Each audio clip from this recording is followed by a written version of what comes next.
My name is Ernest Yun. I'm a chairman of Kowloon Chamber of Commerce. I would like to thank you for joining this webinar featuring Professor Terence Chong's presentation on the Hong Kong economy after COVID-19. I would like to share with you the current state of the Hong Kong economy. I will use the most updated data to tell you about the current state of the Hong Kong economy, and then also the number of tourists. Okay, tourists is very important to Hong Kong, and also financial sector and housing market, and also the engine of growth. So let's look at the most updated GDP growth data. Although now it's July, but we haven't got the second quarter data yet. But the first quarter is 2.7%. 2.7%. If you take a look at our GDP growth over the past 3 years, we have basically 2 years of negative growth due to COVID. The year of 2021 is a rebound of 2020. So compared to last year, we already have 4 consecutive quarters of negative growth, and this year, first quarter, we have a growth of 2.7%. Although the 2.7% is lower than the negative 3.9% in the same quarter last year. That means we haven't fully recovered to the level of last year first quarter. But this is already a very good signal, and because we have a wave of migration, so that working population is actually reduced, and so we don't have that much population. So at 2.7% is not bad already. And in terms of the labor market, the unemployment rate is very low now. Our unemployment rate usually, Hong Kong is a very small economy, and the labor market is usually in a full employment. So in most of the time, our unemployment rate is about 2.8%, 2.9%, which means a full employment. Now it dropped from 5-point-some% in 2022 to in a matter of 1 year, it dropped to 3%. So basically in Hong Kong, we are in full employment now. Everyone basically has a job. So the labor market is very good. In terms of labor force, this is the labor force of Hong Kong. We have 7 million people, okay, and half of this population is the working population. So in 2019, 2018, our working population is 3.88 million, and then it dropped to 3.65 million. This is before COVID. So before COVID, we already have a job of population, working population. This is probably due to the social unrest, and also due to Sino-US trade war. And then after COVID, we also experienced a wave of migration. So this working population dropped to 3.55 million in last year, April and May. But this year we have a bounce back of about 100,000 people. So so there's some people coming back to Hong Kong to work again, and also the economy is bouncing back. So we can see that the labor force actually rise again. But of course, we haven't reached the highest level 2 years ago. So this is the inflation rate. Hong Kong, unlike the US or Europe, we don't have a very high inflation. Although our currency, our Hong Kong dollar is pegged to the US dollar, but we didn't infected by the high inflation of US. Our inflation is still very low, probably due to the previous the economy. Previously, the economy is not that good. So 2%, quite low, and in the coming months or years, in the next year, I guess the inflation will still stay low, maybe a bit higher, because the transportation, the fee is raised, and also the rent. Although the housing market is not that good in Hong Kong, but the rent is still rising. The rent is still rising. A lot of people, they sell their house, but they still stay in Hong Kong, so they rent the house. So the rental market is still very active. And Hong Kong economy we are a financial center. So 23% of our economy is financial sector, and another 16% is re-export. So we normally export 10%, 11% of China export. So this graph shows the relationship between Hong Kong export and China export. So we are basically move in tandem. So in recent months, in April, May, the export market, the export of China is not that good. This likely due to the slowdown of the US economy and also the European economy. So if you look at the retail data of the US, actually the growth is lowering. It's close to zero now. So that means that US people, they are not buying stuff anymore, and so the export of Chinese product to the US dropped during the last 3 months. So and Hong Kong also suffer from this. We cannot control this. This is just a re-export of China export output. And this is the let's see. This is the expenditure, okay, health expenditure of basically government expenditure, and government expenditure actually goes up by a lot because of the health spends on fighting the COVID.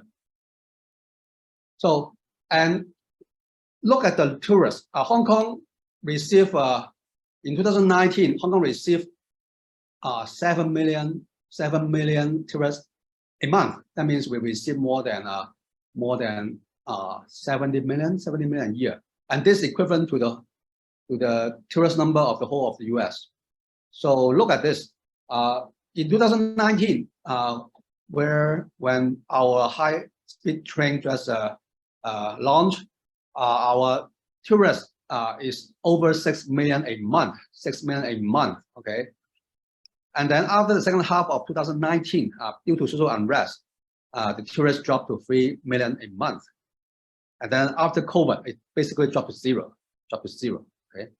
Now after reopening, our tourists basically recover, and we have about 2.8 million tourists at this moment.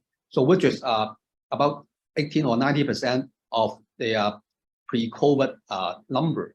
So basically, we have recovered from the COVID, but we haven't recovered from the social unrest. So, but I think the number is still growing. So we hope that for in the coming year, we may recover to the normal level of 6 million, to the peak level of 6 million. So that means the Hong Kong economy is still recovering. And the retail is quite good now, but I think the trend will go. But if you look at the number, if you look at the US, look at Singapore, look at Japan, they open for almost 2 years, but it takes a long time for them to recover. Even US, Japan hasn't recovered fully yet in terms of the tourists. In the world, I guess only the UK has totally recovered from COVID in terms of the number of tourists. So because normally after they open up, the tourists come, the number rise rapidly, but they will reach a bottleneck. They will, because there's a capacity that the capacity is not yet fully recovered to the pre-COVID level, because a lot of people, a lot of workers, they are no longer working for the airport. They are no longer working in a hotel. So in Hong Kong, although we open up, but for some hotel, they only open half of their rooms for sales, because they don't have enough people to tidy up their room. So we are facing a shortage of labor at this moment. Now, this is the passengers traffic. This Hong Kong residents, that means that those people, they are not tourists. Those Hong Kong residents, they arrive or leave airport. So this is the net number. So you can see that from July 2020 to July 2022, over this 1.5 or 2 years, the net, we have net outflow of Hong Kong residents. Net outflow. That means they are not going for traveling. If they go for traveling, they will go. They will leave on Friday or Saturday, and they will come back on Sunday or Monday. So they will see that sometimes it's negative and positive. But it was always positive for a period of 1.5 years. That means this shows the wave of migration. So how many people leave Hong Kong already? If you add up this negative number, it it is almost 300,000. Maybe half of it is foreigner or domestic helper, but I guess at least half of them are local Hong Kong people. But if you look at the recent figures, we have positive, sometimes negative, right? So that means this wave of net migration, net outflow, has already stopped. That's my view. Okay, so migration, net migration should have been stopped already. And this is the number of tourists from China, mainland visitors. You can see that we have almost on average 100,000 people, tourists from China every day. We have more number during weekend. So this number is very stable and keep rising. And this is the non-Chinese tourists. You can see that we also have an increased number of non-mainland tourists coming to Hong Kong. So we have 3 million, about 3 million tourists every month now. That means we have about 100,000 people coming to Hong Kong every day. Okay, now this is the bank balance sheet. In general, it's rising. That means this is total deposit or loan, the aggregate number, including Hong Kong dollar, US dollar, foreign dollar. You can see that the trend is in general rising, but over the last year, starting the second half of 2022, you can see that the bank balance actually dropped a little bit. Okay, in the half year, the bank balance actually dropped a little bit. That means some money may leave Hong Kong. They may convert to Hong Kong US dollar, and then take the money away from take the money out of Hong Kong. So over the past half a year, the financial sector is not that good. It's not that good, except the banking sector. So you can see that there's a clear drop in the total balance of the banking system, right? Now, this is the loan to private sector. You also find that the loan to private sector start to drop since 2022. So what does it mean? It means bank loan to private sector drop, and this should be a result of the interest rate hike, because we have a high interest rate. I mean, the SME, the private sector, they may not want to borrow that much from the bank. Okay, so this is probably a result of interest rate, the increase in interest rate. So as Ernest said, this is my YouTube video. So this my YouTube video on the Hong Kong stock market, the Hang Seng Index. So I record some video. You know, Hang Seng Index now is about 19,000. But before, like half a year ago, it dropped to almost lower than 15,000. So at that time, I record a video saying this is a very cheap Hong Kong stock, are very cheap in terms of the cyclically adjusted PE. So if you look at PE, is very low, but we don't use PE. We use the cyclically adjusted PE. That means you use the price and in the ratio, in the numerator, and the denominator is not a single year earning. It's like a 5-year moving average. So that will be more stable. So what's the level of CAPE of Hong Kong stock? It's about 10 or 11. So it's the lowest ever since we have launched the Hong Kong stock market. So the whole market, the PE ratio, the CAPE ratio is about 10, 11. Even now at 19,000 points, the CAPE is also very low, maybe 12 or 13. It's quite low. So Hong Kong stock actually are very cheap compared to the US. So look at this Hang Seng Index. We are now not actually not moving that much. But the thing is, the key issue is whether US will still keep increase its interest rate. The Fed, the chairman of Fed said there will be two more times of interest rate hike, but I don't think that will be the case, because if you look at the inflation figures that is released just this week, it dropped to 3%. 3%. That means the target is almost achieved. The only reason to increase the interest rate is not to increase interest rate is to curb the inflation. If the inflation is curbed, it's 3% now, and it's going down. So I think they have already finished the job of curbing the inflation. So there's no reason why they should keep the interest rate at this high level, because interest rate is a two-sided war. You can curb the inflation, but at the same time, it also hit the economy. If you look at the housing market of San Francisco, it already plunged by 30%. And also the commercial property market in the US is also dropping. So there's no reason why US should still keep its interest rate at this level. My best prediction is that they will start to lower the interest rate at the end of the year. So usually, if you look at the previous history, the duration between the hike, the end of the hike of interest rate and the start to lower the interest rate is normally 1 quarter to 2 quarters. So at most, in 2 quarters, if you don't increase the interest rate anymore, you have to lower it. You have to lower it.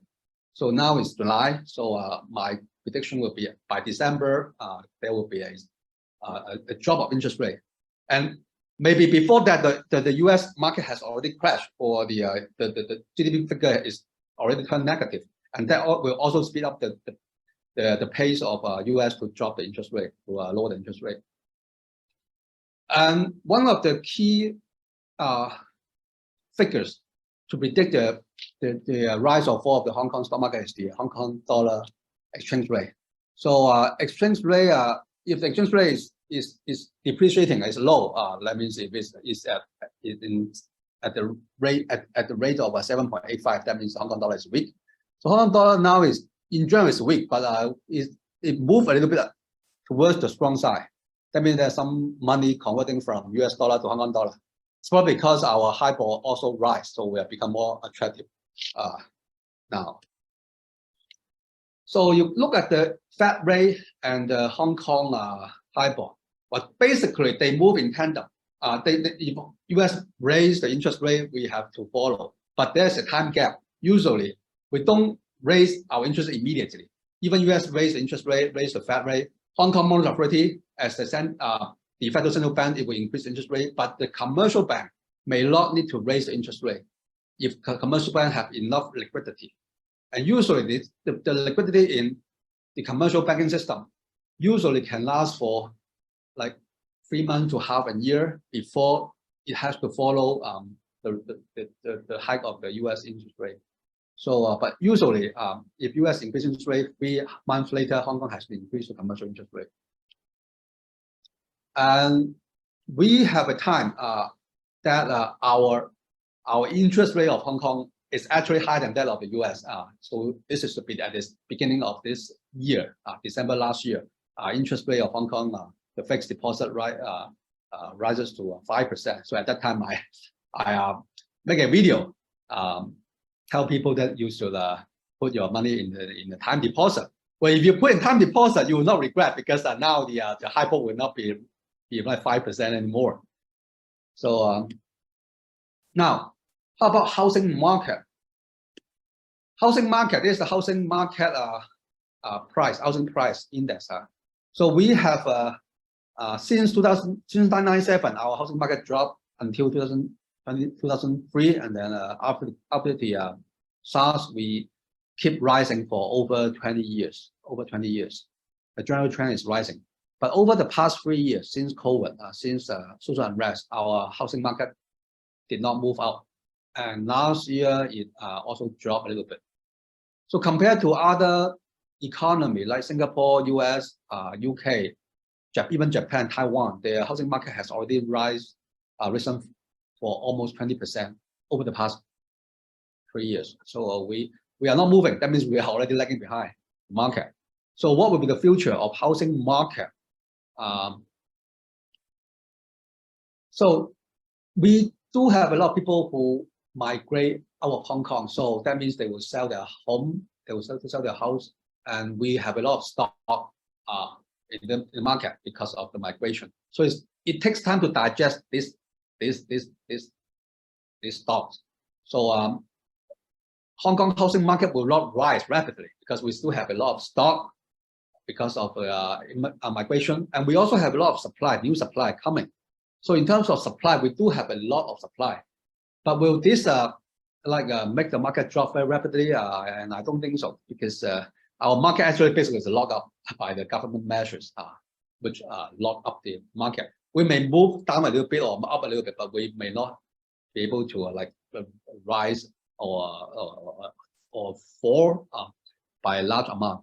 So we have good news and bad news, but normally if you look at this bad news, they are turning into good news. For example, the high interest rate environment, I guess, as I said, the interest rate is likely to drop in the coming 2 quarters or next year. So the high interest rate environment will no longer be the case, with a very high chance. And also, the good news is that the number of tourists is still rising. Although not every tourist come on to buy houses, but the number of tourists is actually indicating the total whether Hong Kong is totally recovered. So, and also in terms of capital, we have some capital moving out to Singapore to other places last 2 years. But if you look at the management, asset management receipt, the whole industrial receipt of the asset management this quarter, first quarter of this year, it already has a positive increase over the last quarter of last year. So we do see some money coming back from maybe Singapore or other countries. So capital is moving back to Hong Kong.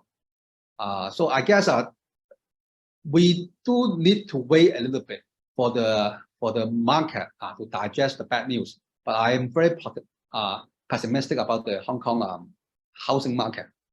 In terms of the population increase, I guess we will have a very sharp increase in the coming years because of policy change, because we also have some policy to attract talent from outside Hong Kong. So if you invest in Hong Kong market, the residential property is not did not give you the highest return. The property that give you the highest return is the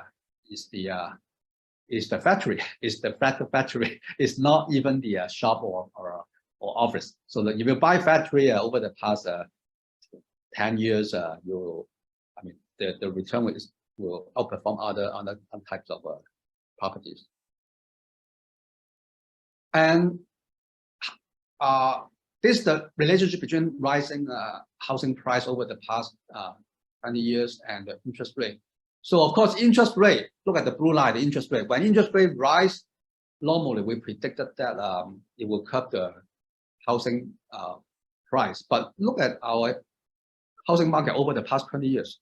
Even look at the year 2004, the interest rate rise a lot, rise many times, but the housing price keep rising. Look at 2016, interest rate rise, housing price also keep rising. So we are not that actually sensitive to the interest rate hike. And this is probably because that when your interest rate increase, the inflation also increase. So that means the real interest rate is not that, may still be negative. So interest rate is not a factor that stop the rising trend of the Hong Kong housing market.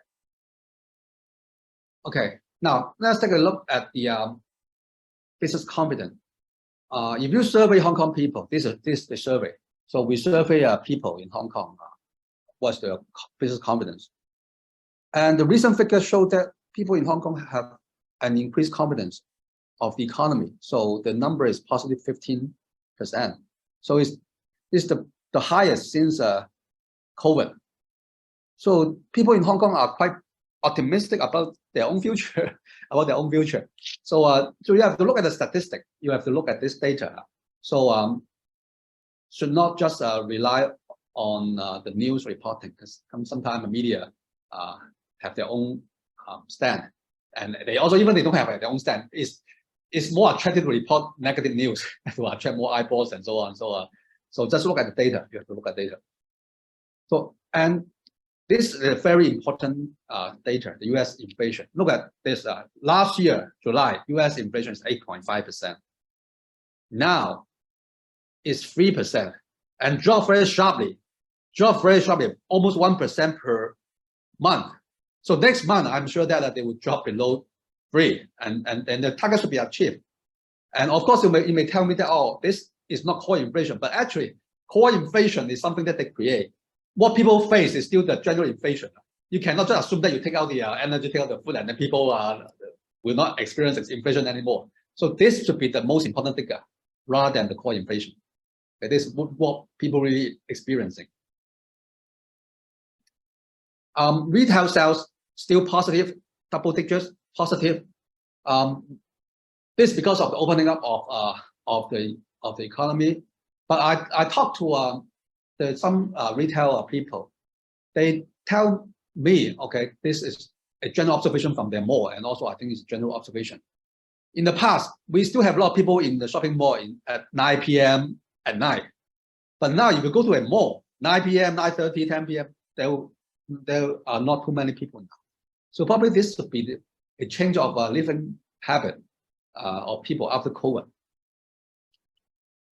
So in terms of the asset management, you see this, the financial sector. Look at this number. Banking sector is, I think, should perform the best among all these financial sector over the last quarter. So banking sector has recovered. Asset management also recovering, but not yet totally recovered. So financial sector is recovering, but not yet totally recovered compared to this is also the same graph. Okay. So what's our futures? Hong Kong is a very small place, and we will also invest a lot in our infrastructure development. This is a graph. This shows the Hong Kong future development. We would like to develop the northern metropolis, this northern part of Hong Kong. We try to connect this area to the Shenzhen technological area. So we will have a lot of infrastructure investment in the coming future. We will have a lot of talent coming. We will also attract money. We want to attract money from Middle East, from ASEAN, where now our chief executive is visiting this country.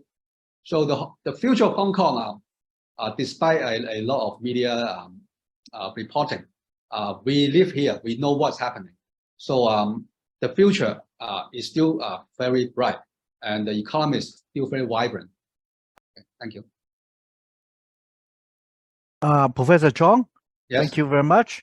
But can you tell us something about the Greater Bay Area? What is the impact and what is the effect to Hong Kong in the coming few years? Now, for those who are not from Hong Kong or from China, you may not know what is the Greater Bay Area.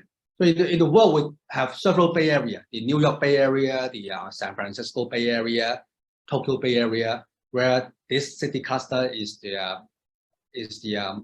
driving engine of the economy. Now, after the Belt and Road Initiative, we launched this about the Greater Bay Area concept. We put 9 cities in Guangdong province and Hong Kong and Macau, totally 11 cities together to call it the Bay Area, and we provide policy to facilitate the integration of this economy. We also provide infrastructure. We build a lot of infrastructure, the bridge, the high-speed train. So we would like to make this part of China a more vibrant economy. Totally now it has over 85 million people, and it consists of like 12% of China GDP. And in terms, if it is a country, it will be equivalent to Russia or South Korea in terms of the economic size. But after it developed, if you can imagine, if every city in this mainland part has a GDP per capita like Hong Kong, we will be as big as the UK. Okay, so this so the reason why we have to put this place, these cities together, is to get the synergy, because each city now is focusing on its own strength. Hong Kong focus on finance, Shenzhen focus on technology, Guangzhou focus on trade, service, and so on. But each city, the structure of the economy is not that balanced. But if we combine this together, the economic structure will be like Singapore. And this is a big market, and we have technology, we have a factory, we also have financial support. Hong Kong is also the, in terms of the air cargo, the freight, we are number 1 in the world. And there are 2 things that you should bear in mind. Let me ask you these 2 questions. Can you find me a city, a single city in the world where you have 5 top QS top 100 university in the ranking of QS ranking? Can you find a city where they have 5 universities listed in the top 100? I guess you may not be able to find any. Even London is not such a city. Hong Kong has 5 universities that rank top 100 in the QS ranking last year. So this number 1. So, and I'll also ask you the second question. Can you find a place or somewhere, anywhere in the world that you have 2 cities, which is also similarly developed, very developed, more or less similar in size, and and share border with each other or adjacent to each other? So now you can see that Hong Kong and Shenzhen, they share border with each other. They are together. They are twin city.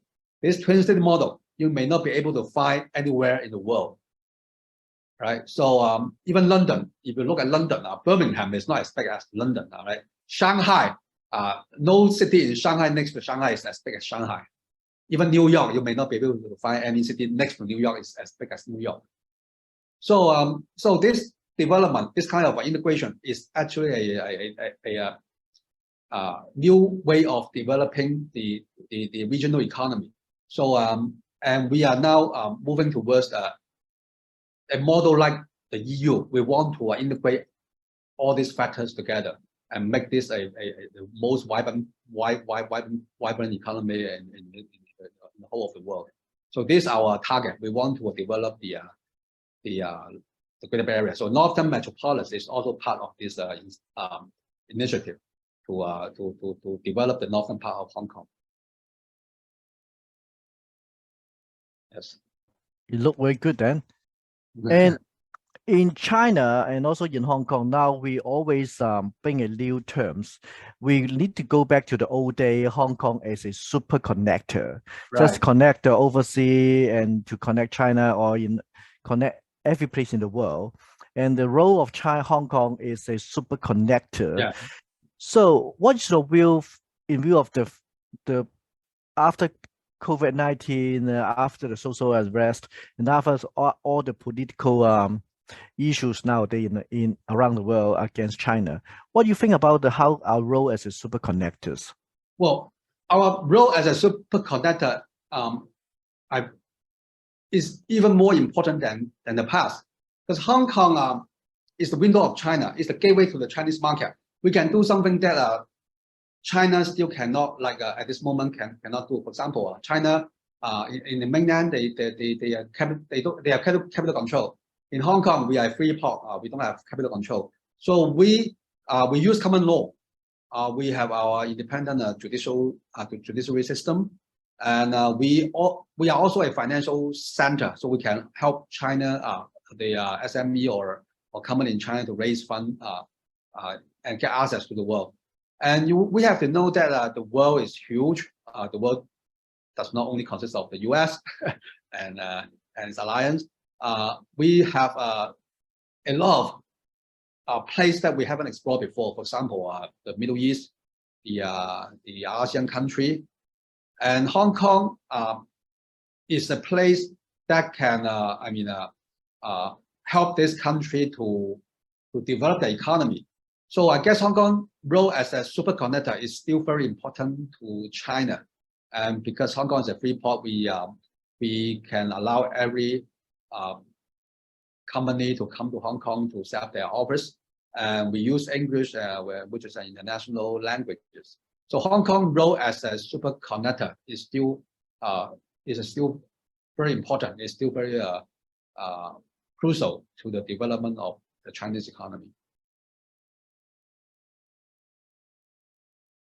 Yes. Okay, thank you, Professor. There's one question talking about what is the role that Macau plays in the Greater Bay economy? Well, you know, the central government already identified 4 major city in this 11 cities Bay Area, but it's not by GDP. Now, first of all, Macau, although it's very small in terms of the land area and people, but in the past, like 2 years ago, before COVID, it has the highest GDP per capita among all these 11 cities. The GDP per capita of Macau is even higher than Hong Kong. And second, the central government identified four driving engine of the Greater Bay Area, 4 cities, which is Hong Kong, of course, Shenzhen, of course, Guangzhou, and the last is Macau. Macau is not Foshan or Dongguan. So Macau actually is very important to development of the whole Greater Bay Area. First of all, because Macau is a special administrative region, so it is governed by Portuguese before. So it can connect to the whole Portuguese-speaking market, including the Portugal, also Brazil, and also a lot of other places. So Macau has its own role, and the development of Macau is also, apart from the gaming industry, they would also like to develop other industry, and the central government may provide them with more land resources. For example, part of Hangqing, which is next to Macau, is under the management of Macau, is part of the Macau University. So Macau has a role, although it's small, but it can also do something that the other city cannot do. Macau also try to develop its own financial market. For example, we can put like a carbon trading exchange in Macau, or some commodity exchange in Macau. So Macau can also perform some function of a financial center for China. So although it's small, but it has some function that other cities in China cannot perform. I see. Well, very good. There's one question, say, if US goes in recession, what will be the impact in Hong Kong? Our economy, Hong Kong economy now is more linked to the China economy than to the US economy. So US economy has been ups and down for the past several decades. But now the impact on Hong Kong become less and less. It may impact Hong Kong indirectly. For example, if US is in recession, they will buy less from China, and the export to US will drop a little bit, so the affect the trading, the export of Hong Kong. Why this function? Why like this indirect direction?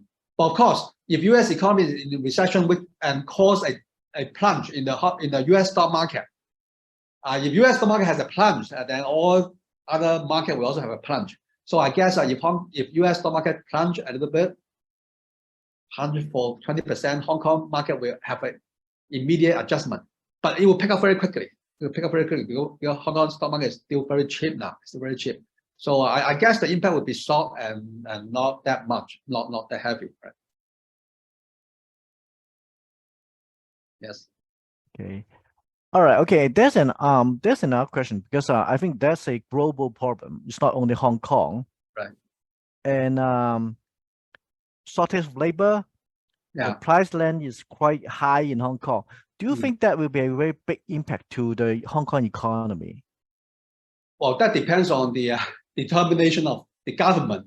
Importing labor used to be a very difficult task for the government. But now I think the government is very determined to import labor because we are really facing labor shortages. Imagine Macau, imagine Singapore. Singapore has a population of 5 million. They also import 200 to 300,000 labor for construction, for a lot of other work. Macau has a population of only 600,000, and it also import close to 200,000, 1/3 of its population, labor to build a casino. So Hong Kong, if Hong Kong is import labor like the scale of Singapore, we should import more than 300,000 people, and that's actually what Hong Kong needs. So I think labor shortage should not be a problem anymore in next year, because we are now working very hard toward it. We cannot do it in the past because we get opposition from labor union, but labor union nowadays they also well, of course, they are still opposing, but I think they should understand Hong Kong actually need to grow. Actually, yesterday I just interviewed by a labor union, and they of course they expressed the view with me that they don't want the government to import labor.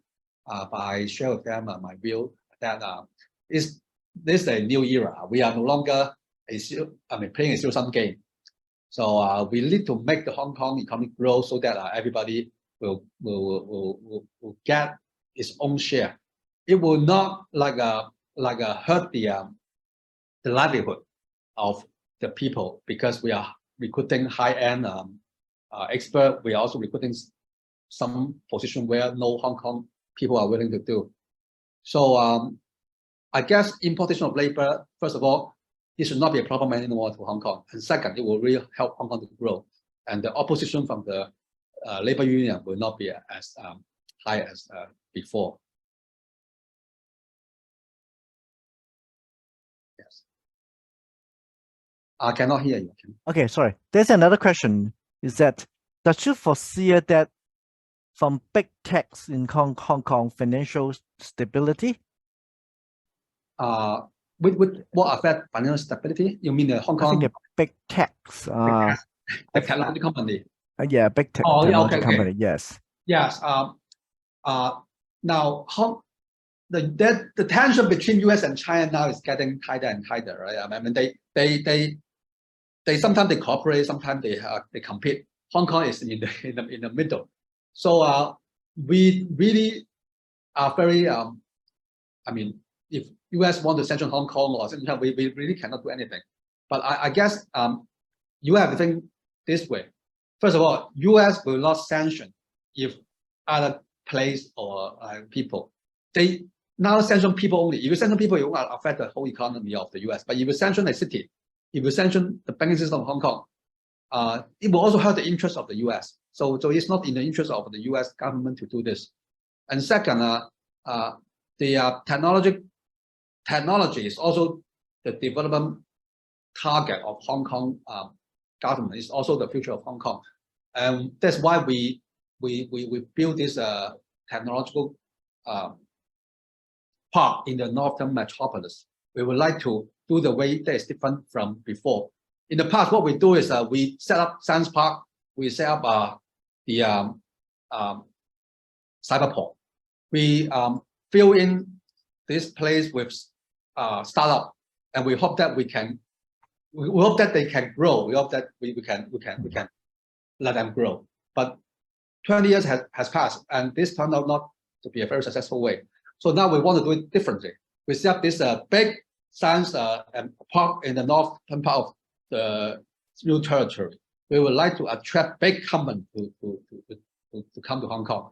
So we allow them to we allow the park to give a very big piece of land to a big company. So we change our development strategy from bottom up to trickle down to top down. So and I guess from what I heard, a lot of scientists and technological experts from Iran, from Middle East, from Russia, they really want to come to place like Hong Kong. So we don't lack of experts. What we lack is the policy and the determination of government to promote this industry, and it's because of the possible sanction. We should work out our own way. We should not stop developing our technological setup because of the sanction of other countries. Otherwise, we will be very dependent of the big country. So we have to work out our own technological path and develop more new product, and also developing this industry. Yeah. All right, I think there's two more questions. Maybe I ask at one time. Okay, there's a question said, okay, if the China opening after COVID is not strong, what should be we expect in Hong Kong? Another one is kind of is always asking questions is do you see the peg of Hong Kong dollar to US dollar stable? Okay. A lot of people doubt the determination of China to open up, and still think China will go back to like cultural revolution era and so on. Well, what I have to tell you is that China is different from China before. We are the second largest economy in the world. We have our own international responsibility. We sign all the green agreement with the rest of the world. So if we are not going to develop, if we want to shut down our own country, we don't need to sign all this agreement. We don't need to develop our own economy. We don't need to help other countries to build a One Belt One Road. I just went to Indonesia to visit. We successfully helped Indonesia to build its high-speed train. We do help, and we are not making profit out of it. It's very cheap. It's only like 30, 40 billion Hong Kong dollar. It's less than half of the high-speed train cost high-speed rail cost in Hong Kong. We built high-speed train in Hong Kong for 26 kilometers. We built 26 kilometer high-speed train for a bill of $80 billion. But in the Indonesian high-speed train, the length is 140 kilometers. It only costs 30 to 40 billion Hong Kong dollar. Half of the cost, less than half the cost of the US of the Hong Kong high-speed train. So we are not making money out of it. We help them, not because we want to make money out of it. So we want to make more friends. And but a lot of media is still very hostile to China. So I guess China determination to open up should not be doubted. Because we are not the same as what we are before. We are a responsible country. We are going to be the #1 country in the world in terms of GDP very soon. So we will still open to the world. In terms of Hong Kong dollar peg, it's very safe. In terms of the mechanism, you cannot beat this mechanism. The only way that this will not work is Hong Kong don't use it anymore. China doesn't want to use it anymore. But as long as Hong Kong is still positioning itself as a financial center, I think linking our Hong Kong dollar currency to the US dollar is still the best strategy. So you should not worry about the speculation or other thing that will make this system collapse. It's a very solid system. It will not be made collapse because of the speculation. The only way it will be abundant is that we abandon them. If we imagine a situation where China becomes the #1 country in the world, China, does not have capital control anymore. China currency RMB replace US dollar. At that time, we don't need to link to the US dollar. We can use RMB directly. But this moment hasn't come yet. So at this moment, US is still the strongest country in the world, and the US dollar is still the most popular currency in the world. So we still need to link to it, and we will not. I guess there's no reason why we should not using this system. And I don't worry that any speculation will make this system collapse. See, oh, that's very good, Professor. Okay, in view of the as an economist, you are. What you view about this new security law? Would that affect the Hong Kong economy? Let me ask this to the audience, which I know a lot of audience are from different places, different jurisdiction. In your jurisdiction or in your country, do you have national security law? What if people in your country violate the national security law? We will arrest them. It's nothing different from Hong Kong. We just do the same thing. You don't need to exaggerate or over worry about our law. So far, I don't see any unreasonable practice of this law. We do things according to the law and the rule of law. So there's no need to worry too much, because this kind of law, you have it in every country. I think Professor Chong has covered all the area about the retail and about the future Hong Kong and the Greater Bay Area. I think Hong Kong is still a good place to invest because the tax system, the legal system, and the taxation system are excellent. And I will just go to one of the seminar presented by Hong Kong Invest, one of the Hong Kong government department to attract the investment from overseas. We can say the taxation system in Hong Kong is very good, and the legal system and the court judiciary system is still also running very good. And a lot of students would like to come to Hong Kong to study, notwithstanding there are a lot of out migration during the past 2 years. I think the Hong Kong government has, like Professor Chong said, he tried to attract more and more young talent from all over the places. I think every place has their own problem. And we, in Hong Kong, we try to solve as much as we can. And this is my conclusion for this webinar. And if you have any question, we would like to, through CACCI, to send to us, Kowloon Chambers and Commerce, and I think also the Professor Chong will always like to answer any questions. Thank you. Thank you.